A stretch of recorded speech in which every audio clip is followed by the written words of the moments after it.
67세 남성이 57세 여성과 재혼했지만 이것으로 인해 이혼하게 되었습니다. 저는 김도연입니다. 올해 67세죠. 아내를 떠나보낸 지 벌써 4년이 흘렀습니다. 처음엔 괜찮다고 생각했어요. 혼자서도 충분히 살 수 있다고요. 하지만 시간이 지날수록 집안 곳곳에서 마주치는 아내의 흔적들이 저를 더욱 외롭게 만들었습니다. 부엌에 걸려있는 아내가 좋아하던 앞치마, 화장대 위에 그대로 놓인 립스틱, 옷장, 한쪽을 차지하고 있는 아내의 옷들까지. 매일 저녁 혼자 먹는 식사가 가장 힘들었어요. 텔레비전 소리만 덩그러니 울려 퍼지는 거실에 앉아 있으면 정말 세상에 혼자 남겨진 기분이었습니다. 그러던 어느 날 오랜 친구 한 명이 저에게 제안을 했어요. 도연아, 너 이렇게만 살 거냐? 교회 문화센터에서 하는 프로그램 한번 나가봐라. 사람들도 만나고 새로운 취미도 생기고 좋을 거야. 처음엔 거절했습니다. 이 나이에 새로운 사람들과 어울린다는 게 쉽지 않잖아요. 하지만 친구가 계속 권하더군요. 결국 한 번만이라는 생각으로 문화센터에 발을 들여놓게 됐어요. 그날은 원예 수업이 있는 날이었습니다.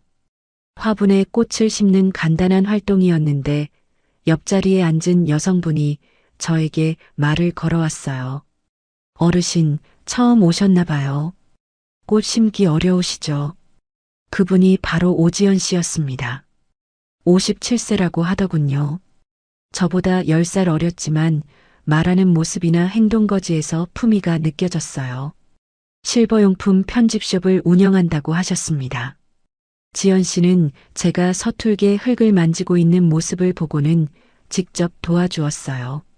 그 따뜻한 손길이 오랫동안 혼자였던 제 마음에 뭔가 따뜻한 것을 불어넣어 주는 것 같았습니다. 혼자 사시나요? 지연 씨가 조심스럽게 물어봤어요. 저는 잠시 망설이다가 솔직하게 답했습니다. 네, 아내를 4년 전에 떠나보냈어요. 아, 그러셨군요. 저도 비슷해요. 남편이 5년 전에 세상을 떠났거든요. 그 순간 우리 사이에 뭔가 특별한 공감대가 형성됐습니다. 같은 아픔을 겪은 사람끼리만이 나눌 수 있는 깊은 이해 말이에요. 혼자 보내는 저녁이 제일 힘들죠. 지연 씨의 말에 저는 고개를 끄덕였어요. 정말 그랬거든요. 낮에는 바쁘게 지내면 시간이 금방 가는데 해가 지고 나면 문득문득 밀려오는 외로움을 어쩔 수 없었습니다. 그날 수업이 끝나고 우리는 근처 찻집에서 차를 마셨어요. 처음엔 어색했지만 이야기를 나누다 보니 시간 가는 줄 몰랐습니다. 지연 씨는 생각보다 활발하고 밝은 성격이었어요. 사별 후의 어려움에 대해서도 담담하게 이야기하더군요. 처음엔 모든 걸 혼자 해야 한다는 게 너무 막막했어요. 전구 하나 갈아 끼우는 것도 서툴렀거든요. 지연 씨의 솔직한 말에 저도 마음을 열게 됐습니다. 저도 그래요. 특히 요리가 제일 어려워요. 아내가 해주던 반찬 맛이 그리워서 비슷하게 만들어 보려 해도 영 안 되더군요. 우리는 그렇게 서로의 일상과 어려움을 나누었습니다. 오랜만에 누군가와 진솔한 대화를 나누니 마음이 한결 가벼워졌어요. 헤어질 때 지연 씨가 먼저 연락처를 물어봤습니다. 혹시 괜찮으시다면 연락처 좀 주실 수 있을까요? 가끔 이런 대화 상대가 있으면 좋을 것 같아서요. 저도 그런 생각이었어요. 번호를 주고받으며 다음에 또 만나자고 약속했습니다. 집으로 돌아가는 길, 제 발걸음이 평소보다 가벼웠어요. 오랜만에 누군가와 마음을 나눴다는 기분 좋음이 있었습니다. 그리고 묘한 설렘도 있었어요. 이 나이에 설렘이라니 스스로도 우습다는 생각이 들었지만요. 그날 밤 침대에 누워 천장을 바라보며 지연 씨와의 대화를 되새겨봤습니다. 따뜻한 미소, 세심한 배려, 그리고 무엇보다 저를 이해해 주려는 마음이 느껴졌어요. 며칠 후 지연 씨에게서 먼저 연락이 왔습니다. 안녕하세요. 오늘 날씨가 참 좋네요. 혹시 시간 되시면 산책 한번 같이 하실래요? 그 메시지를 받은 순간 제 마음이 두근거렸어요. 정말 오랜만에 느끼는 감정이었습니다. 이것이 새로운 인연의 시작이 될 줄은 그때만 해도 몰랐죠. 지연 씨와의 첫 산책은 정말 즐거웠습니다. 가을 단풍이 물든 공원길을 함께 걸으며 이런저런 이야기를 나눴어요. 지연 씨는 제가 생각했던 것보다 훨씬 활발한 분이었습니다. 이것저것 물어보기도 하고 재미있는 이야기도 많이 해주더군요. 도연 씨는 젊었을 때 어떤 일을 하셨어요? 자동차 정비소를 운영했어요. 40년 넘게 했죠. 은퇴한 지는 7년 됐고요. 와, 정말 대단하세요. 손재주가 좋으시겠어요. 지연 씨가 진심으로 감탄하는 모습을 보니 괜히 어깨가 으쓱해졌어요. 아내가 살아있을 때도 제 일에 대해 이렇게 관심을 보인 적이 별로 없었거든요. 아내는 늘 당연하다는 듯이 받아들였는데 지연 씨는 달랐습니다. 그 뒤로 우리는 자주 만나게 됐어요. 일주일에 한두 번은 꼭 만났습니다. 때로는 영화를 보러 가기도 하고 때로는 맛있는 식당을 찾아다니기도 했죠. 지연 씨와 함께 있으면 시간이 정말 빨리 흘렀어요. 특히 기억에 남는 건 첫 번째 여행이었습니다. 지연 씨가 먼저 제안했어요. 도연 씨, 우리 강릉 바다 구경 가볼까요? 요즘 날씨도 좋고 해서요. 처음엔 망설였습니다. 아직 만난 지 2달밖에 안 됐는데 여행을 같이 간다는 게 조금 부담스러웠거든요. 하지만 지연 씨의 밝은 미소를 보니 거절할 수가 없더군요. 강릉 여행은 정말 즐거웠어요. 바닷바람을 맞으며 함께 걷던 순간 지연 씨가 갑자기 제 팔을 잡았습니다. 조심하세요. 돌이 미끄러워요. 그 순간 제 가슴이 쿵했어요. 정말 오랜만에 느끼는 설렘이었습니다. 이 나이에 이런 감정을 느낄 줄은 몰랐어요. 마치 20대로 돌아간 것 같았습니다. 여행에서 돌아온 후 저는 지연 씨에 대한 마음이 확실해졌어요. 단순히 외로움을 달래주는 친구가 아니라 진짜 사랑하는 감정이었습니다. 매일 아침 눈을 뜰 때마다 지연 씨 생각이 가장 먼저 떠올랐어요. 지연 씨도 비슷한 마음인 것 같았습니다. 전화 통화 시간이 점점 길어졌고 만나지 않는 날에도 수시로 안부 메시지를 주고받았어요. 오늘 아침 드셨어요. 날씨가 쌀쌀해지니까 감기 조심하세요. 이런 세심한 배려가 제 마음을 더욱 따뜻하게 만들었습니다. 아내가 세상을 떠난 후 누군가 저를 걱정해주고 챙겨주는 사람이 생긴다는 게 이렇게 고마울 줄 몰랐어요. 석 달쯤 지났을 때 저는 용기를 내서 지연 씨에게 마음을 고백했습니다. 지연 씨, 저는 지연 씨를 정말 좋아해요. 혹시 저와 같은 마음이라면 결혼을 생각해 보시면 어떨까요? 지연 씨는 잠시 놀란 표정을 지었지만 곧 환한 미소를 보여줬어요. 저도 도연 씨 마음과 같아요. 하지만 서로 자식들도 있고 하니까 천천히 생각해 봐요. 그렇게 우리는 서로의 자녀들을 만나보기로 했습니다. 제게는 딸 서연이가 있었고 지연 씨에게는 아들 하나가 있었어요. 다행히 양쪽 자녀들 모두 우리 관계를 반대하지 않았습니다. 특히 제 딸 서연이는 오히려 적극적으로 찬성했어요. 아빠, 혼자 계시는 거 보기 안쓰러웠어요. 좋은 분 만나셔서 다행이에요. 지연 씨도 참 좋은 분 같고요. 서연이의 말에 제 마음이 한결 가벼워졌습니다. 자식의 축복을 받는다는 게 이렇게 중요한 일인지 몰랐어요. 그해 겨울, 우리는 정식으로 결혼을 하기로 결정했습니다. 너무 성급한 건 아닌지 고민도 했지만 이 나이에 시간을 더 끌 필요는 없다고 생각했어요. 서로 확신이 섰으니까요. 결혼 준비 과정도 즐거웠습니다. 지연 씨와 함께 새 집을 구하고 가구를 고르고 혼수를 준비하는 모든 과정이 설레고 행복했어요. 마치 처음 결혼하는 청년처럼 들떠 있었습니다. 웨딩 촬영을 할 때는 정말 부끄러웠어요. 이 나이에 턱시도를 입고 웨딩드레스 입은 지연 씨와 사진을 찍는다니요. 하지만 지연 씨가 너무 예뻐 보여서 자꾸 웃음이 나왔습니다. 도연 씨, 웃지 말고 진지하게 해요. 사진사가 몇 번이나 주의를 주었지만 저는 도저히 웃음을 참을 수가 없었어요. 지연 씨도 제 모습을 보고 같이 웃어서 촬영이 더 즐거웠습니다. 결혼식은 간소하게 치렀어요. 가족들과 가까운 친구들만 초대해서 조용하게 했습니다. 하지만 제게는 그 어떤 화려한 결혼식보다 의미 있고 소중했어요. 주례사를 맡아주신 목사님이 말씀하셨습니다. 늦은 나이에 결혼이지만 오히려 더 성숙하고 깊은 사랑을 나눌 수 있을 겁니다. 서로를 이해하고 배려하며 아름다운 황혼을 함께 보내시길 바랍니다. 그 말을 들으며 저는 마음속으로 다짐했어요. 지연 씨를 끝까지 사랑하고 보호하겠다고요. 이 사람이라면 정말 마지막까지 함께하고 싶다는 생각이 들었습니다. 신혼여행은 제주도로 갔어요. 지연 씨가 제주도를 한 번도 가본 적이 없다고 해서 제가 제안했습니다. 한라산도 오르고 바다도 구경하고 맛있는 음식도 많이 먹었어요.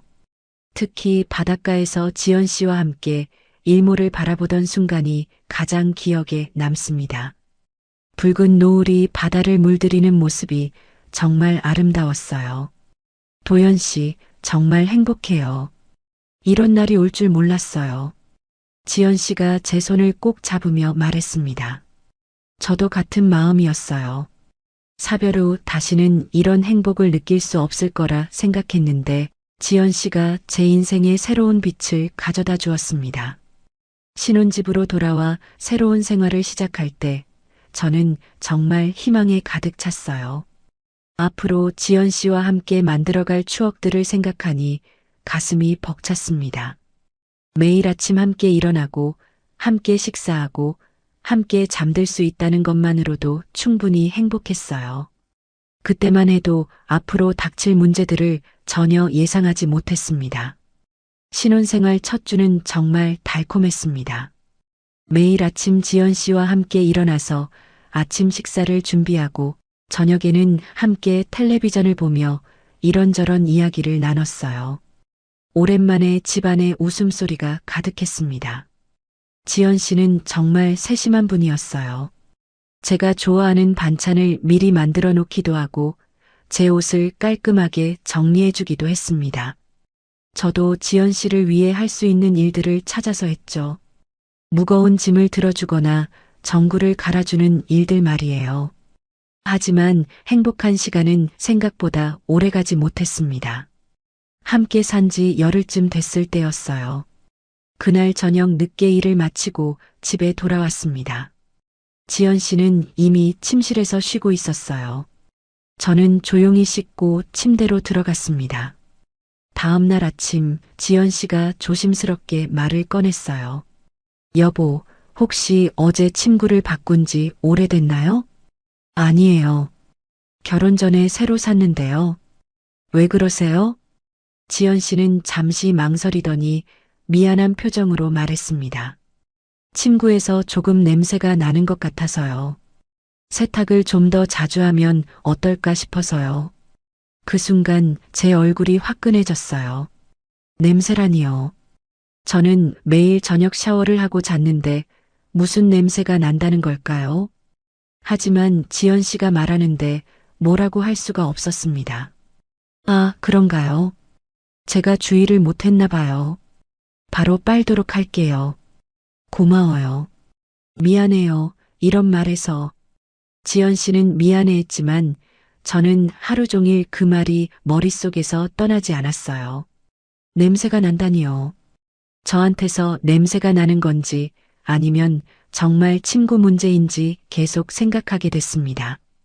그날 저녁 샤워를 하면서 평소보다 더 꼼꼼히 몸을 씻었어요. 비누칠도 2번 했고 샴푸도 충분히 했습니다. 혹시 모르니까 면도도 깔끔하게 하고 로션까지 발랐어요. 침구도 모두 새 것으로 교체했습니다. 이제 괜찮겠지 싶었어요. 하지만 며칠 후 또 같은 일이 일어났습니다. 여보, 정말 미안한데요.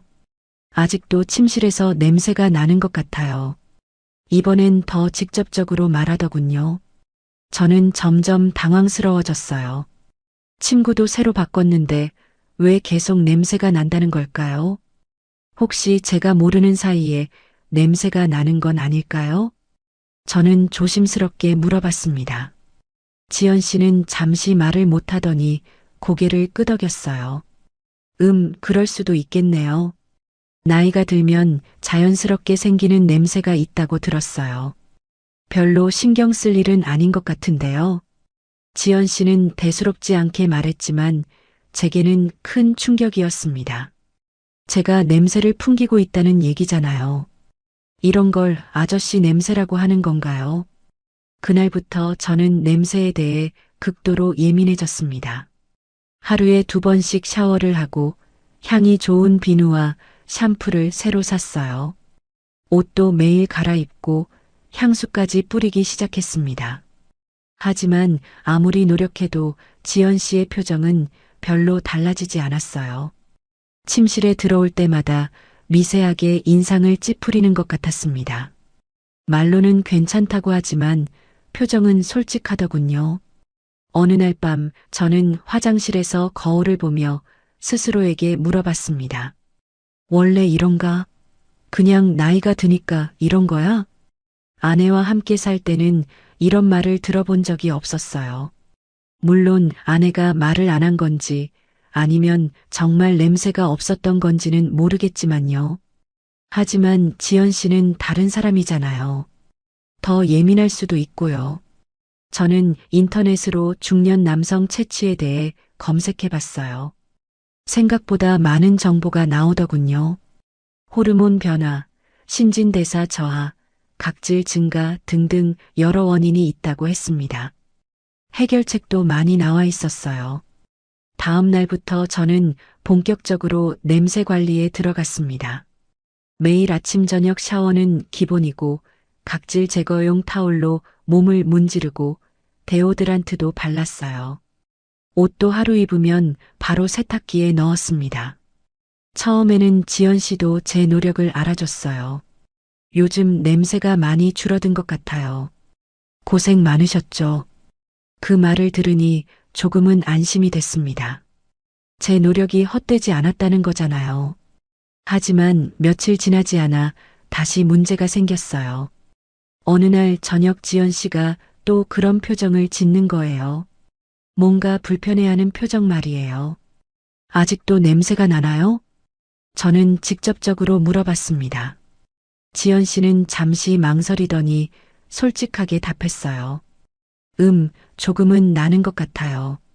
하지만 처음보다는 훨씬 나아졌어요. 조금은 나은다는 말이 마음에 걸렸어요. 여전히 완전히 해결되지 않았다는 뜻이었으니까요. 그날 밤 침대에 누워서 저는 많은 생각을 했습니다. 내가 지연 씨에게 불쾌감을 주고 있구나. 아무리 사랑한다고 해도 같은 공간에서 생활하는데 냄새가 난다면 힘들겠지. 처음에는 대수롭지 않게 생각했어요. 나이 들면 생기는 자연스러운 변화라고 치부하려 했습니다. 하지만 지연 씨의 반응을 보니 그렇게 간단한 문제가 아닌 것 같았어요. 웃어 넘기려고 했지만 제 자존감에는 작은 상처가 생겼습니다. 내가 지연 씨에게 매력적인 남편이 아니라 불편함을 주는 존재가 되고 있는 건 아닐까? 이런 생각이 들기 시작하니까 지연 씨와 함께 있을 때도 자꾸 위축되는 느낌이었어요. 특히 침실에서 함께 시간을 보낼 때 가장 신경이 쓰였습니다.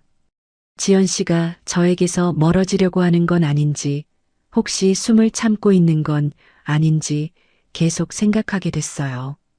며칠 더 지나자 지연 씨도 뭔가 불편해하는 것 같았습니다. 예전처럼 자연스럽게 스킨십을 하지 않게 되었고 침실에서 보내는 시간도 줄어들었어요. 말은 안 했지만 둘 사이에 미묘한 거리감이 생기고 있었습니다. 저는 혼자 중얼거렸어요. 원래 이런 게 정상인 건가? 아니면 내가 특별히 심한 건가? 하지만 답은 쉽게 나오지 않았습니다. 다만 한 가지 확실한 건 이 문제가 우리 관계에 영향을 미치기 시작했다는 것이었어요. 결혼한 지 한 달이 지나면서 상황은 점점 더 심각해졌습니다. 지연 씨의 지적이 처음엔 일주일에 한 번 정도였는데 이제는 거의 매일 같이 나오기 시작했어요. 여보, 오늘도 샤워 좀 더 꼼꼼히 해주세요. 침실 환기를 좀 더 자주 시켜야 할 것 같아요. 옷에서도 냄새가 배어 있는 것 같은데요. 처음에는 조심스럽게 말했던 지연 씨도 이제는 좀 더 직접적으로 말하게 됐습니다. 저는 그때마다 네, 알겠습니다 하며 고개를 끄덕였지만 속으로는 점점 위축되고 있었어요. 아무리 노력해도 근본적으로 해결되지 않는 문제라는 걸 깨달았을 때 저는 정말 막막했습니다. 하루에 3번씩 샤워를 해도 비싼 향수를 뿌려도 옷을 매일 갈아입어도 지연 씨의 예민한 후각을 완전히 만족시킬 수는 없었어요. 그러던 어느 날 저녁이었습니다. 저는 평소보다 일찍 집에 돌아와서 지연 씨와 함께 저녁 식사를 준비하고 있었어요. 부엌에서 나란히 서서 채소를 다듬는데 갑자기 지연 씨가 조금 뒤로 물러서더군요. 왜 그러세요? 아니에요. 그냥. 지연 씨는 말을 흐렸지만 저는 알 수 있었어요. 또 냄새 때문이었습니다. 그 순간 가슴이 답답해졌어요. 아무것도 하지 않고 그냥 옆에 서 있는 것만으로도 지연 씨를 불편하게 만드는 거잖아요. 저녁을 먹는 동안에도 지연 씨는 뭔가 어색했습니다. 대화도 평소보다 짧았고 자주 창문 쪽을 바라보더군요. 아마 환기가 더 필요하다고 생각했을 거예요. 식사를 마치고 설거지를 하는데 지연 씨가 갑자기 진지한 표정으로 말했습니다. 여보, 잠시 앉아서 이야기 좀 할까요? 지연 씨의 표정을 보니 심상치 않았어요. 거실 소파에 나란히 앉았는데 지연 씨가 평소보다 좀 멀리 앉는 것 같았습니다. 무슨 말씀인지 알겠어요. 제가 먼저 말했습니다. 지연 씨는 잠시 망설이더니 천천히 입을 열었어요. 솔직히 말해도 될까요? 정말 미안하지만 아저씨 냄새가 많이 나요. 그 말을 들은 순간 머릿속이 하얘졌습니다. 아저씨 냄새. 그동안 애둘러서 말했던 걸 이제는 직접적으로 말하는 거였어요. 제가 아저씨 냄새를 풍기는 사람이라는 것을, 그것도 많이 난다는 걸 인정하는 순간이었습니다. 저도 알고 있어요. 그래서 나름대로 노력하고 있는데. 네, 노력하시는 거 알아요. 하루에 몇 번씩 샤워하시고 옷도 자주 갈아입으시고. 하지만 지연 씨는 말을 잇지 못했어요. 하지만 뒤에 오는 말은 뻔했습니다. 노력해도 소용없다는 얘기였어요. 제가 더 노력해 볼게요. 병원에도 가보고 다른 방법도 찾아보고. 사실은요. 지연 씨가 제 말을 끊었습니다. 그리고는 한동안 말을 못하더니 조심스럽게 말했어요. 별도로 침실을 쓰는 게 어떨까요? 그 순간 제 가슴이 쿵 하고 내려앉았습니다. 별도 침실이라니요. 결혼한 지 겨우 한 달인데 벌써 따로 자자는 얘기였어요. 그게 무슨 말이에요? 저는 당황해서 말을 더듬었습니다. 지연 씨도 힘들어하는 것 같았어요. 미안해요. 정말 미안해요. 하지만 같은 침실에서 자는 게 너무 힘들어요. 냄새 때문에 잠을 제대로 못 자겠어요. 잠을 못 잔다는 말에 저는 더 큰 충격을 받았습니다. 제 냄새가 지연 씨의 수면까지 방해하고 있었던 거예요. 그동안 지연 씨가 얼마나 참고 견뎠을지 생각하니 미안하면서도 동시에 큰 모멸감이 밀려왔습니다. 제가 그렇게 심한가요? 심하다는 게 아니라 그냥 저는 냄새에 좀 예민해요. 어릴 때부터 그랬거든요. 지연 씨는 최대한 상처를 주지 않으려고 말을 골라 했지만 저에게는 다 똑같았어요. 결국 제가 냄새나는 사람이라는 건 변하지 않는 사실이었으니까요. 알겠어요. 그렇게 하죠. 저는 최대한 담담하게 말했지만 속으로는 무너져 내리고 있었어요. 신혼인데 벌써 따로 자게 되다니. 이런 일이 있을 수 있나요? 그날 밤 저는 작은 침실로 이사를 했습니다. 짐을 옮기면서 지연 씨가 미안하다고 몇 번이나 말했지만 저는 괜찮다고 웃으며 답했어요. 하지만 전혀 괜찮지 않았습니다.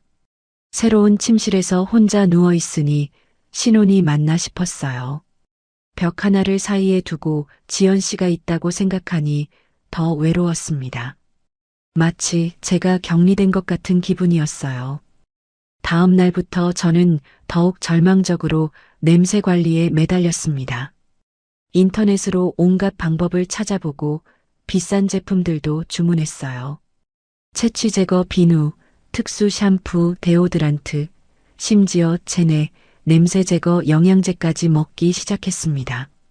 하지만 며칠 후에도 지연 씨의 반응은 별로 달라지지 않았어요.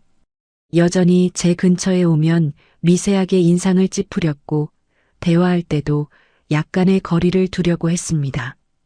일주일쯤 지났을 때 저는 정말 절망적인 기분이 들었어요. 아무리 노력해도 근본적으로 해결되지 않는 문제였습니다. 제가 혐오의 대상이 되어버린 것 같았어요. 어느 날 밤 화장실에서 샤워를 하는데 갑자기 눈물이 나왔습니다. 평소보다 더 꼼꼼히, 더 세게 몸을 문지르면서 저는 중얼거렸어요. 사람에게서 나는 냄새가 이렇게까지 문제인가.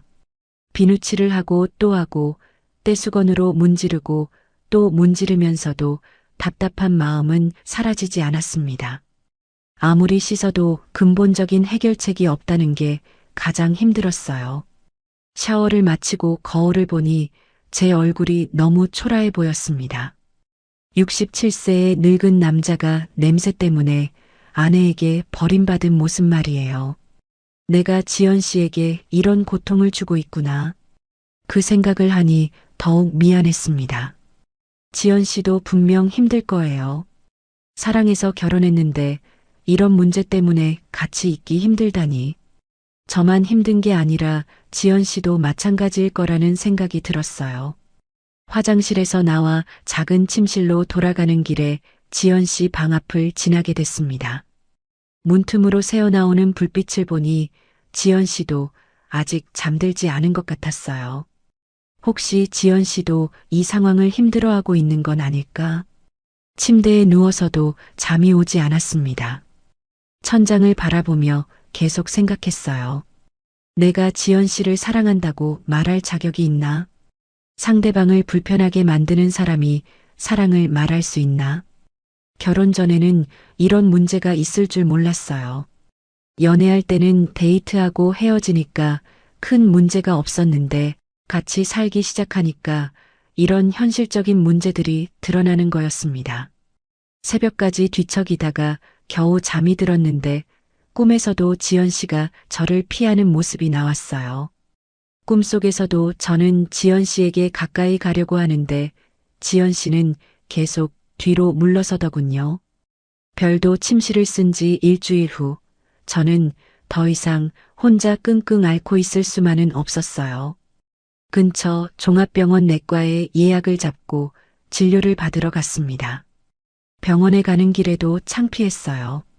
냄새 때문에 병원에 간다니 이런 일로 의사 선생님을 찾는 사람이 또 있을까 싶었습니다. 대기실에 앉아 있는 동안에도 혹시 제게서 냄새가 날까봐 다른 환자들과 거리를 두고 앉았어요. 제 차례가 되어 진료실에 들어갔을 때 의사 선생님이 50대 중반 정도의 친근한 분이었습니다. 어떤 증상으로 오셨나요? 그게 좀 창피한 얘기인데요. 저는 한참을 망설이다가 상황을 설명했어요. 결혼 후 아내가 채취 때문에 힘들어한다는 것, 아무리 씻어도 냄새가 사라지지 않는다는 것, 이제는 따로 잠을 잘 정도가 됐다는 것까지 모든 걸 솔직하게 말했습니다. 의사 선생님은 진지하게 들어주었어요. 그리고 몇 가지 질문을 했습니다. 평소에 당뇨나 고혈압 같은 지병이 있으신가요? 아니요, 특별한 병은 없어요. 술이나 담배는 하시나요? 술은 가끔, 담배는 20년 전에 끊었어요. 요즘 스트레스를 많이 받으시나요? 네. 이 문제 때문에 많이 받고 있어요. 의사 선생님은 제 몸을 간단히 진찰한 후 혈액 검사와 소변 검사를 권했습니다. 그리고는 차근차근 설명해 주었어요. 일단 검사 결과를 봐야겠지만 67세 남성이라면 어느 정도의 체취는 자연스러운 현상입니다. 나이가 들면서 호르몬 변화, 신진대사 저하, 피부 변화 등으로 인해 젊을 때와는 다른 냄새가 날 수 있어요. 그럼 치료가 가능한가요? 완전히 없앨 수는 없지만 어느 정도 관리는 가능합니다. 다만 검사 결과에 따라 달라질 수 있어요. 일주일 후 검사 결과를 들으러 다시 병원에 갔습니다. 의사 선생님의 표정이 조금 심각해 보였어요. 검사 결과가 나왔는데요. 당뇨 수치가 조금 높게 나왔습니다. 당뇨 초기 단계라고 보시면 돼요. 당뇨요? 네, 공복 혈당이 110을 넘어서고 있어요. 아직 심각한 단계는 아니지만 관리가 필요합니다. 그리고 이게 체취와도 관련이 있을 수 있어요. 의사 선생님은 자세히 설명해 주었습니다. 당뇨가 있으면 몸에서 특유의 달콤한 냄새가 날 수 있고 이것이 노년 체취와 합쳐지면 더 강한 냄새가 날 수 있다는 것이었어요. 그럼 당뇨만 치료하면 냄새도 없어지나요? 어느 정도 줄어들 수는 있지만 완전히 사라지지는 않을 겁니다. 노년 체취라는 게 여러 가지 원인이 복합적으로 작용하는 거거든요. 솔직히 말씀드리면 의사 선생님이 잠시 말을 멈췄다가 조심스럽게 말했어요. 이 나이에 생기는 체취는 어느 정도 자연스러운 숙명이라고 보셔야 해요. 관리로 줄일 수는 있지만 완전히 없애는 건 현실적으로 어려워요. 그 말을 들은 순간 가슴이 무너져 내리는 것 같았어요. 숙명이라니요. 제가 아무리 노력해도 근본적으로 해결될 수 없는 문제라는 얘기였습니다. 관리 방법은 어떤 게 있나요? 우선 당뇨 관리가 중요해요. 식이 조절과 운동을 통해 혈당을 관리하시고 체중도 조금 줄이시는 게 좋겠어요. 그리고 개인 위생을 철저히 하시고 면 소재 옷을 입으시고 스트레스를 줄이는 것도 도움이 됩니다. 병원에서 나오는 길에 저는 정말 절망적이었어요. 자연스러운 숙명이라는 의사의 말이 머릿속에서 맴돌았습니다. 지연 씨에게 어떻게 이 사실을 말해야 할지 막막했어요. 집에 돌아와서 지연 씨에게 검사 결과를 알려줬습니다. 당뇨 초기라는 것, 체취의 원인 중 하나라는 것, 하지만 완전히 사라지기는 어렵다는 것까지 모든 걸 솔직하게 말했어요. 지연 씨는 한동안 말이 없다가 한숨을 쉬었습니다. 그럼 계속 이런 식으로 살아야 하는 건가요? 그 말이 제 가슴을 찔렀어요. 지연 씨도 이 상황을 받아들이기 힘들어하는 게 느껴졌습니다. 의사 선생님 말로는 관리하면 어느 정도 줄일 수 있다고 해요. 제가 최선을 다해 볼게요. 그날부터 저는 정말 극단적인 노력을 시작했습니다. 하루에 4번씩 샤워를 했어요. 아침에 일어나서, 점심 먹고 나서, 저녁 먹기 전에, 그리고 자기 전에. 샤워할 때마다 항균 비누로 온몸을 꼼꼼히 씻고 떼수건으로 각질을 제거했습니다. 탈취제도 온갖 종류를 다 써봤어요. 스프레이형, 롤온형, 스틱형까지. 옷에 뿌리는 탈취제, 신발 탈취제, 심지어 방한 공기까지 정화한다는 제품들까지 모두 구입했습니다. 침실과 거실 곳곳에 향초를 켜놓았어요. 라벤더, 유칼립투스, 페퍼민트 등 채취 제거에 효과가 있다는 향들을 번갈아 가며 사용했습니다. 집안이 온통 향초 냄새로 가득했어요. 통풍도 극대화했습니다. 겨울인데도 창문을 조금씩 열어두고 환기팬을 하루 종일 돌렸어요. 공기청정기도 새로 사서 24시간 가동했습니다. 운동도 시작했어요. 의사가 말한 대로 체중 감량과 당뇨 관리를 위해 매일 1시간씩 걷기 운동을 했습니다. 땀을 흘리면 또 냄새가 날까봐 운동 후에는 반드시 샤워를 했어요. 식단도 완전히 바꿨습니다. 마늘, 양파, 카레 등 냄새가 강한 음식은 일체 먹지 않았어요. 고기도 줄이고 야채 위주로 먹었습니다. 당뇨 관리를 위해 단 음식도 끊었어요. 하지만 이 모든 노력에도 불구하고 지연 씨의 반응은 크게 달라지지 않았습니다. 여전히 제 근처에 오면 미묘하게 인상을 찌푸렸고 가능하면 거리를 두려고 했어요. 한 달 정도 이런 극단적인 관리를 한 후 지연 씨에게 물어봤습니다. 요즘 좀 나아진 것 같지 않나요? 지연 씨는 잠시 생각하더니 솔직하게 답했어요. 조금은 나아진 것 같기도 한데 아직도 냄새는 나요. 그 말을 들은 순간 정말 절망적이었어요. 이렇게까지 노력했는데도 근본적인 해결이 안 된다는 것이었습니다. 더 큰 문제는 그 뒤에 일어났어요. 어느 날 밤 지연 씨 방에 들어가서 이야기를 나누다가 자연스럽게 분위기가 좋아진 적이 있었어요. 오랜만에 스킨십을 시도했는데 지연 씨가 거부했습니다. 미안해요. 아직은 좀 힘들어요. 그 순간 저는 완전히 무너져 내렸어요. 결혼한 지 겨우 2달인데 벌써 잠자리까지 거부당하다니. 제가 지연 씨에게 정말 혐오스러운 존재가 되어버렸구나 싶었습니다. 그날 밤 제 침실로 돌아와서 거울을 보니 초라한 늙은 남자만 보였어요. 아무리 샤워를 하고 향수를 뿌려도 근본적으로 냄새나는 사람. 아내에게 사랑받지 못하는 남편. 지연 씨와 저 사이의 거리는 점점 더 멀어져만 갔습니다. 물리적으로는 같은 집에 살고 있지만 정서적으로는 정말 100m 떨어진 것 같았어요.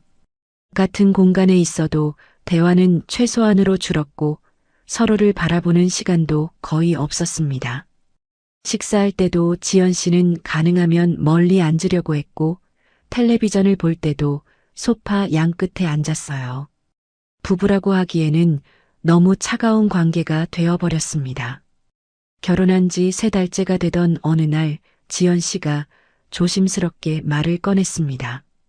여보, 언니가 잠시 우리 집에서 지내고 싶다고 하는데 괜찮을까요? 지연 씨의 언니인 지숙 씨 얘기였어요. 58살로 지연 씨보다 1살 위였는데 이혼 후 혼자 살다가 최근에 집을 정리하게 되어서 임시로 머물 곳이 필요하다는 것이었습니다. 물론이죠. 가족인데 당연히 도와드려야죠. 저는 흔쾌히 승낙했어요. 사실 요즘 지연 씨와 관계가 어색해진 상황에서 다른 사람이 있으면 오히려 분위기가 나아질 수도 있겠다는 생각도 들었습니다. 하지만 지숙 씨가 이사 온 첫날부터 분위기가 이상했어요.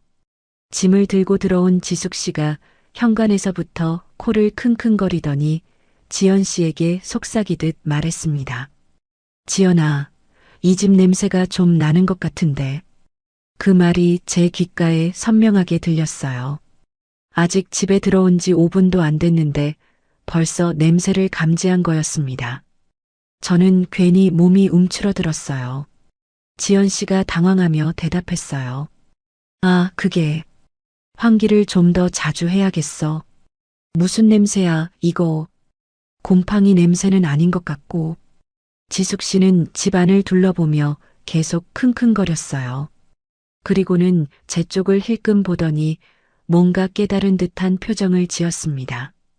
혹시 지연 씨가 급하게 지숙 씨의 말을 막았어요. 언니, 짐부터 정리하자.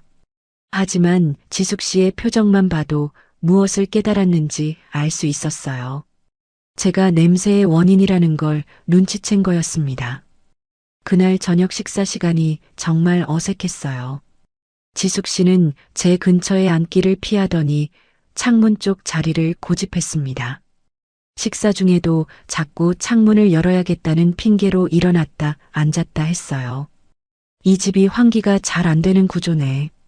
아니에요, 언니. 평소엔 괜찮은데.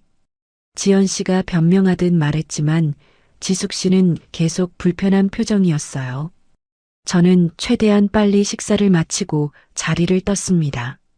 지숙 씨가 온 지 일주일 후 상황은 더욱 악화됐어요. 지숙 씨는 대놓고 제 앞에서 창문을 열거나 공기청정기를 틀었습니다. 그리고 지연 씨에게 귓속말로 뭔가 계속 말하더군요. 어느 날 밤 화장실에서 나오다가 지숙 씨와 지연 씨가 부엌에서 하는 대화를 우연히 들었어요. 지연아, 이렇게 계속 살 거야. 언니 목소리 좀 낮춰. 아니, 이 집 냄새가 배었어. 벽지에, 소파에, 에브리웨어. 이런 환경에서 어떻게 살아? 그래도 남편인데. 남편이면 뭐야? 상대방을 배려하는 게 남편이지. 저런 상태로 같이 산다는 게 말이 돼. 그 대화를 듣고 제 가슴이 철렁 내려앉았어요. 제 냄새가 집에까지 배었다니요. 저는 조용히 제 방으로 돌아갔지만 잠을 이룰 수가 없었습니다. 다음 날 아침 더 큰 문제가 터졌어요. 제 딸 서연이가 갑자기 집에 왔습니다. 평소보다 일찍 와서 아침 식사를 함께 하자고 했어요. 식탁에 4명이 둘러앉았는데 분위기가 너무 어색했습니다. 지숙 씨는 서연이를 처음 보는 것 같더니 이것저것 물어봤어요. 서연 씨죠? 부동산 일 하신다고 들었어요. 네, 안녕하세요. 요즘 부동산 경기가 어떤가요? 집값이 많이 올랐나요? 갑자기 웬 부동산 얘기인가 싶었는데 지숙 씨의 다음 말에 분위기가 이상해졌어요. 아버님이 이 집을 혼자 소유하고 계시나요? 아니면 지연이랑 공동 명의인가요? 서연이의 표정이 굳어졌어요. 그건 왜 물어보시는 건가요? 아니야, 그냥 궁금해서. 요즘 재혼하시는 분들이 재산 문제로 고생하는 경우가 많다고 해서. 서연이가 젓가락을 내려놓았어요. 혹시 무슨 의도가 있으신 건 아니죠? 의도라니. 그냥 걱정되어서 하는 말이야. 분위기가 점점 험악해지고 있었어요. 저는 중재를 하려고 했지만 서연이가 먼저 폭발했습니다. 아빠 재산에 욕심이라도 있으신 거예요. 뭐라고? 지숙 씨가 발끈했어요. 지연 씨도 당황해서 말렸지만 이미 돌이킬 수 없는 상황이 됐습니다. 서연아, 언니가 그런 뜻으로 한 말이 아니야. 아닌 게 아니라 왜 갑자기 재산 얘기를 꺼내는 거예요? 아빠와 결혼한 지 겨우 몇 달 됐는데. 서연이의 목소리가 점점 커졌어요. 그리고 솔직히 말해서 아빠한테 뭔 재산이 있다고. 은퇴한 정비소 사장인데. 이 집이랑 약간의 예금이 전부예요. 서연아. 제가 말리려고 했지만 서연이는 멈추지 않았어요. 아빠는 그런 분이 아니에요. 순수하게 외로워서 재혼하신 거고 지연 씨도 그런 줄 알았는데 이런 식으로 나오시면. 지숙 씨가 화를 내며 일어났어요. 야, 이 애가 지금 뭐라고 하는 거야? 내가 언제 재산 욕심을 부렸다고. 그럼 왜 갑자기 집 소유 명의를 묻는 거예요? 그것도 처음 만난 자리에서. 두 사람의 목소리가 점점 커지면서 집안이 아수라장이 됐어요. 지연 씨는 언니 편을 들어야 할지 서연이를 달래야 할지 몰라 하고 있었고 저는 어쩔 줄 몰라 하고 있었습니다. 지연 씨, 정말 이런 의도였어요. 서연이가 지연 씨에게 직접 물었어요. 아니야, 서연아. 오해야. 그럼 언니분이 왜 이런 말을. 내가 뭘 잘못했다고. 지숙 씨가 소리쳤어요. 나는 그냥 걱정되어서 한 말이야. 요즘 노인 재혼이 재산 문제로 망가지는 경우가 얼마나 많은데 미리 정리해두는 게 좋겠다고 생각했을 뿐이야. 아빠를 뭘로 보고 그런 소리를 하세요. 서연이가 더욱 화를 냈어요. 아빠는 그런 계산적인 분이 아니에요. 정말 순수하게 사랑해서 결혼하신 거라고요. 그때 지숙 씨가 비꼬듯이 웃었어요. 순수한 사랑이라. 그런데 왜 벌써 따로 자고 있는데? 그 말에 모든 사람이 조용해졌어요. 지숙 씨가 우리 부부가 별도 침실을 쓰고 있다는 걸 알고 있었던 거였습니다. 언니, 지연 씨가 당황해서 말했지만 이미 늦었어요. 따로 자요. 결혼한 지 겨우 몇 달인데 서연이가 믿을 수 없다는 표정으로 저를 봤어요. 아빠, 이게 무슨 얘기예요? 저는 아무 말도 할 수 없었어요. 어떻게 딸에게 냄새 때문에 아내가 저를 거부한다고 말할 수 있겠습니까? 그것도 냄새 때문이라면서 지숙 씨가 결정타를 날렸어요. 그 순간 서연이의 표정이 완전히 바뀌었습니다. 냄새 때문에요. 그래서 따로 자는 거예요. 서연이는 분노로 떨고 있었어요. 지연 씨, 이게 사랑이에요. 아빠를 이런 식으로 대하는 게 사랑이라고요. 서연아, 내가 모르는 일이야. 지연 씨도 화가 났나 봐요. 너는 같이 살아보지 않아서 몰라. 매일 밤 그 냄새를 맡으며 잠들어야 하는 게 얼마나 힘든지. 그럼 왜 결혼했어요? 서연이가 소리쳤어요. 사랑한다고 해놓고 왜 이런 식으로 대해요? 아빠가 얼마나 노력하시는데. 집안은 완전히 전쟁터가 되었어요. 지숙 씨는 지연 씨 편을 들며 서연이를 비난했고 서연이는 제 편을 들며 지연 씨를 공격했습니다. 지연 씨는 자신을 방어하느라 바빴고 저는 그 중간에서 어쩔 줄 몰라 하고 있었어요. 그만해요, 다들. 제가 간신히 소리를 질렀어요. 이게 뭐 하는 짓이에요? 하지만 아무도 제 말을 듣지 않았어요. 감정이 격해진 상태에서 서로 상처 주는 말만 계속 나왔습니다. 그 이후로 집안 분위기는 최악이 됐어요. 서연이는 지연 씨와 지숙 씨를 적대시했고 지숙 씨는 서연이를 버릇없는 애라고 무시했습니다. 지연 씨는 언니와 서연이 사이에서 스트레스를 받았고 저는 모든 것의 원인 제공자가 된 기분이었어요. 식사 시간마다 차가운 침묵만 흘렀고 누군가 말을 해도 대답하는 사람이 없었습니다. 집안 공기 자체가 무겁고 불편했어요. 마치 폭탄이 터지기 전에 긴장감 같은 게 계속 흐르고 있었습니다. 저는 점점 무력감과 피로가 쌓여갔어요. 제 냄새 때문에 시작된 문제가 이제는 가족 전체를 갈라놓는 상황이 됐습니다. 모든 게 제 탓인 것 같아서 죄책감이 들었지만 동시에 어떻게 해야 할지 모르겠어서 답답했어요. 그렇게 냉전 상태가 일주일 정도 계속되던 어느 날 저녁이었습니다. 정말 사소한 일이었어요. 제가 거실에서 신문을 보고 있는데 지연 씨가 저녁 준비를 하고 있었습니다. 지숙 씨는 지연 씨 옆에 서서 뭔가 계속 속삭이고 있었어요. 그때 제가 기침을 한 번 했어요. 그냥 목이 조금 간질거려서 무의식적으로 한 기침이었습니다. 그런데 지숙 씨가 갑자기 인상을 찌푸리며 지연 씨에게 말했어요. 지연아, 저기 또 시작이네. 언니, 그냥 기침일 뿐이야.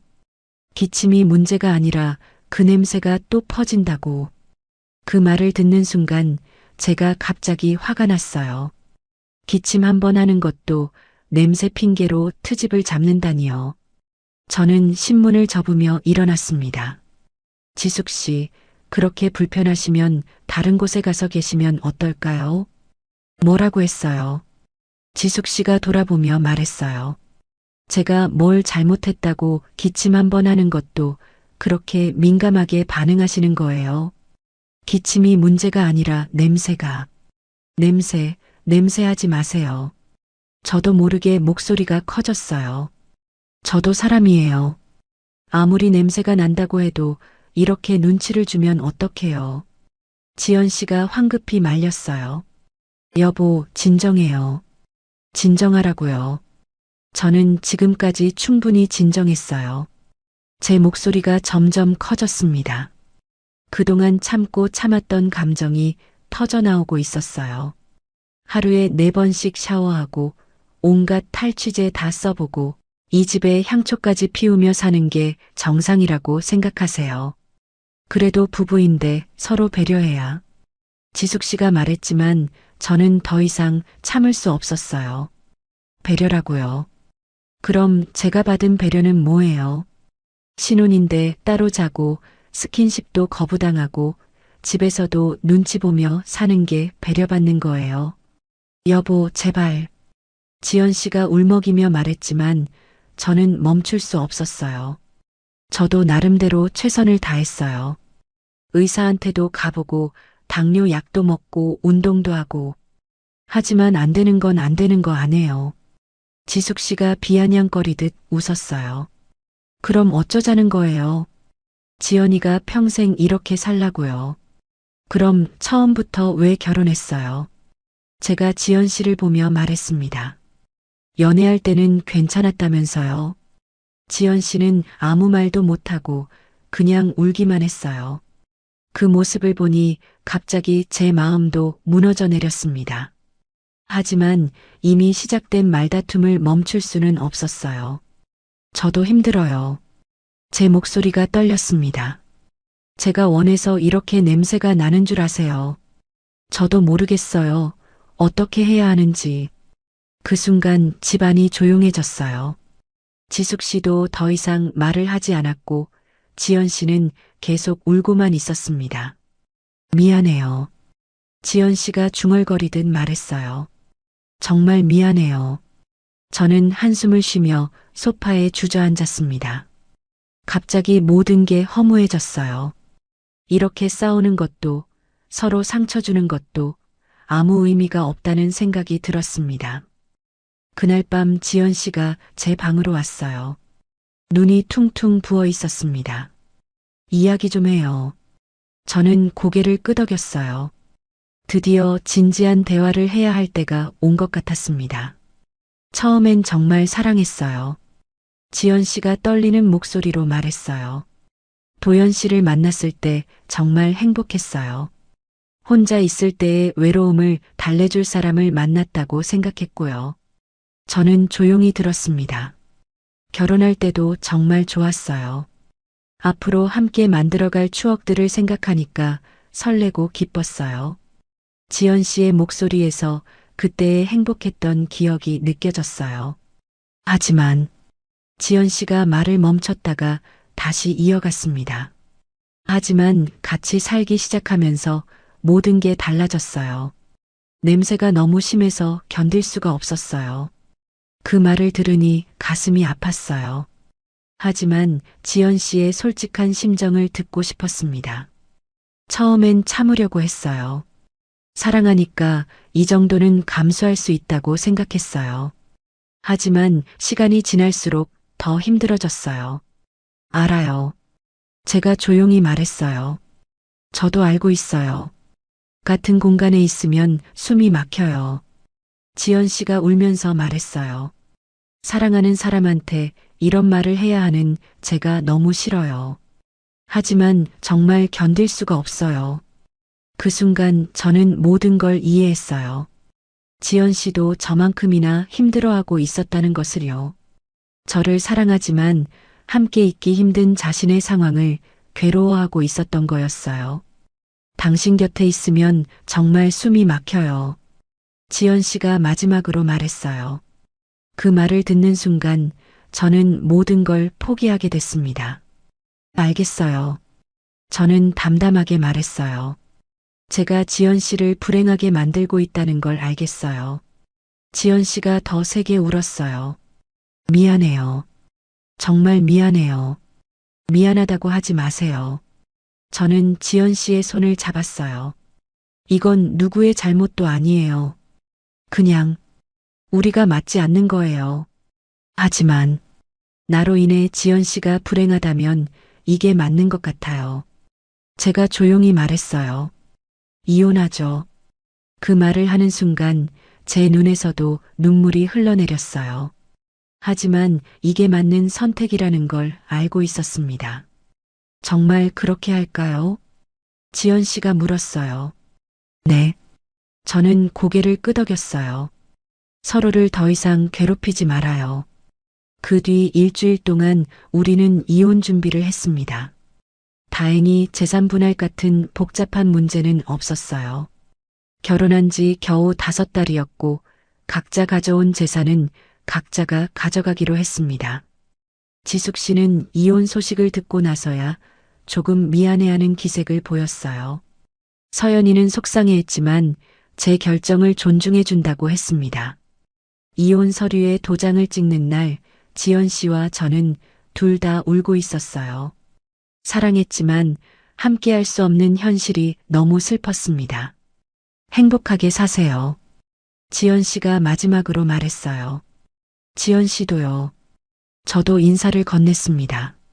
구청에서 나와 각자 다른 방향으로 걸어가는 순간이 가장 힘들었어요. 뒤돌아보고 싶었지만 참았습니다. 이미 끝난 일이었으니까요. 집으로 돌아와 텅 빈 집을 바라보니 모든 게 허무했어요. 5달간의 결혼 생활이 꿈 같았습니다. 행복했던 순간들도 힘들었던 순간들도 모두 지나간 일이 되어버렸어요. 그날 밤 혼자 침대에 누워 생각했어요. 사랑만으로는 부족한구나. 함께 살기 위해서는 사랑 외에도 많은 것들이 필요하다는 걸 뼈저리게 깨달았습니다. 이혼 후 1달 정도는 정말 힘들었습니다. 다시 혼자가 된 집에서 매일 허무한 마음으로 지냈어요.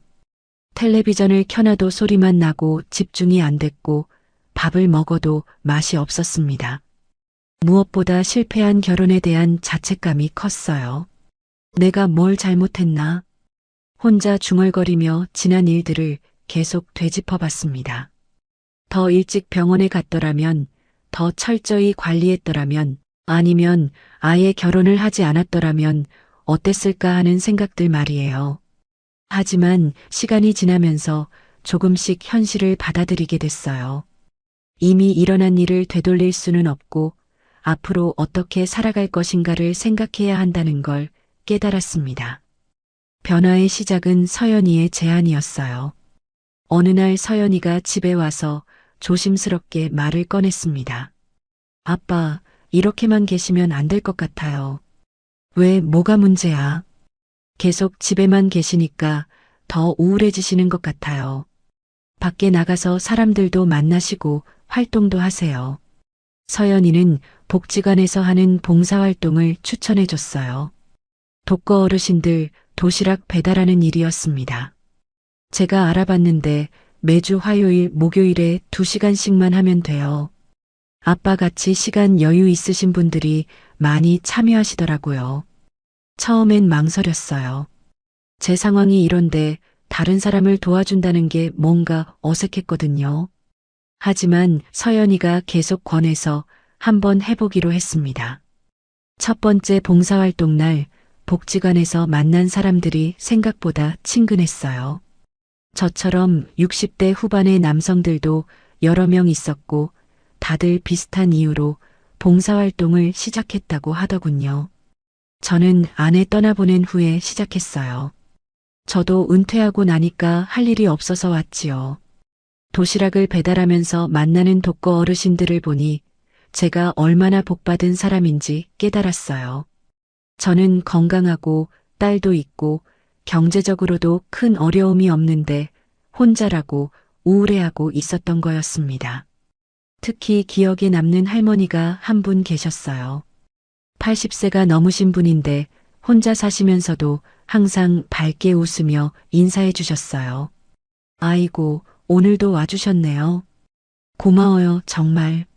할머니의 진심 어린 감사 인사를 들을 때마다 마음이 따뜻해졌어요. 제가 누군가에게 도움이 되고 있다는 느낌이 들었습니다. 봉사활동을 1달 정도 하고 나니까 생활 패턴이 달라졌어요. 정해진 시간에 나가야 하니까 일찍 일어나게 됐고, 사람들을 만나니까 자연스럽게 몸단장도 신경 쓰게 됐습니다. 그러던 어느 날 봉사활동 동료 중 한 분이 워킹클럽을 추천해 주었어요. 도연 씨, 걷기 모임 한번 나와보세요. 매주 토요일 아침에 산책로를 걸으면서 이야기도 나누고 좋아요. 저 같은 사람이 가도 괜찮을까요? 무슨 소리예요? 나이도 비슷하고 다들 좋은 분들이에요. 워킹클럽에 처음 참가한 날 10명 정도의 중년 남녀가 모여 있었어요. 다들 편안한 운동복 차림으로 밝은 표정이었습니다. 저는 혹시 냄새 때문에 눈치를 받을까봐 걱정했지만 다행히 야외 활동이라 그런 걱정은 없었어요. 새로 오신 분이시네요. 반가워요. 안녕하세요. 김도연이라고 합니다. 사람들이 따뜻하게 인사를 건넸어요. 함께 1시간 정도 걸으면서 자연스럽게 대화를 나눴습니다. 날씨 얘기, 건강 얘기, 자식 얘기 등 일상적인 이야기들이었어요. 도연 씨는 어떤 일 하셨어요? 자동차 정비소를 했었어요. 아, 그럼 손재주가 좋으시겠어요. 요즘 차 고장나면 어디 가서 믿고 맡길 데가 없어요. 사람들이 제 경험에 관심을 보여주니까 기분이 좋았어요. 오랜만에 누군가에게 인정받는 느낌이었습니다. 워킹클럽을 꾸준히 다니면서 제 건강도 많이 좋아졌어요. 규칙적인 운동으로 체중이 줄었고 당뇨 수치도 개선됐습니다. 의사 선생님도 건강 상태가 많이 나아졌다고 하더군요. 신기한 건 체취도 많이 줄어들었다는 것이었어요. 스트레스가 줄어들고 규칙적으로 운동하면서 신진대사가 좋아진 것 같았습니다. 예전처럼 하루에 4번씩 샤워하지 않아도 됐어요. 서연이도 제 변화를 알아봤어요. 아빠, 요즘 표정이 많이 밝아지셨어요. 그래. 네, 예전보다 훨씬 활기차 보이세요. 봉사활동 하시는 게 잘한 것 같아요. 서연이와의 관계도 더 끈끈해졌어요. 예전에는 일주일에 1번 정도 안부 전화를 하는 정도였는데 이제는 자주 만나서 함께 시간을 보내게 됐습니다. 아빠, 이번 주말에 등산 갈까요? 좋지. 요즘 체력도 좋아졌는데. 딸과 함께 산에 오르면서 이런저런 이야기를 나누는 시간이 정말 소중했어요. 서연이도 제가 혼자서도 잘 지내고 있다는 걸 보고 안심하는 것 같았습니다. 아빠, 결혼 일은 너무 자책하지 마세요. 어느 날 서연이가 조심스럽게 말했어요. 아빠 잘못이 아니에요. 그냥 안 맞았던 거죠. 알아, 이제는 괜찮아. 정말로 괜찮아졌어요. 처음에는 실패한 결혼에 대한 죄책감과 자책감이 컸는데 시간이 지나면서 그것도 인생의 한 부분이었다고 받아들이게 됐습니다. 1년이 지난 지금 저는 새로운 일상에 완전히 적응했어요. 주 2회 봉사활동, 주 1회 워킹클럽, 그리고 딸과의 정기적인 만남. 이런 규칙적인 생활이 생각보다 만족스러웠습니다. 가끔 지연 씨 생각이 날 때도 있어요. 어떻게 지내고 있을까, 건강하게 살고 있을까 하는 궁금함이 들죠. 하지만 더 이상 그리움이나 후회는 없어요. 서로에게 맞지 않았던 사람이었다는 걸 인정하게 됐거든요. 오히려 혼자 사는 생활이 편안해졌어요. 누구 눈치 볼 필요 없이 제가 하고 싶은 대로 살 수 있고 냄새 때문에 스트레스 받을 일도 없어요. 제 공간에서 제 방식대로 사는 게 이렇게 자유로운 줄 몰랐습니다. 어느 날 워킹클럽에서 만난 분이 물어봤어요. 도연 씨, 재혼 생각은 없으세요? 글쎄요, 지금은 혼자가 편해요. 그래도 좋은 분 만나시면, 만나게 되면 그때 생각해보죠. 예전 같으면 외로움 때문에 다시 누군가를 만나고 싶다고 생각했을 텐데, 이제는 굳이 그럴 필요를 못 느끼겠어요. 혼자서도 충분히 의미 있고 즐거운 생활을 할 수 있다는 걸 깨달았거든요. 물론 가끔 외로울 때도 있어요.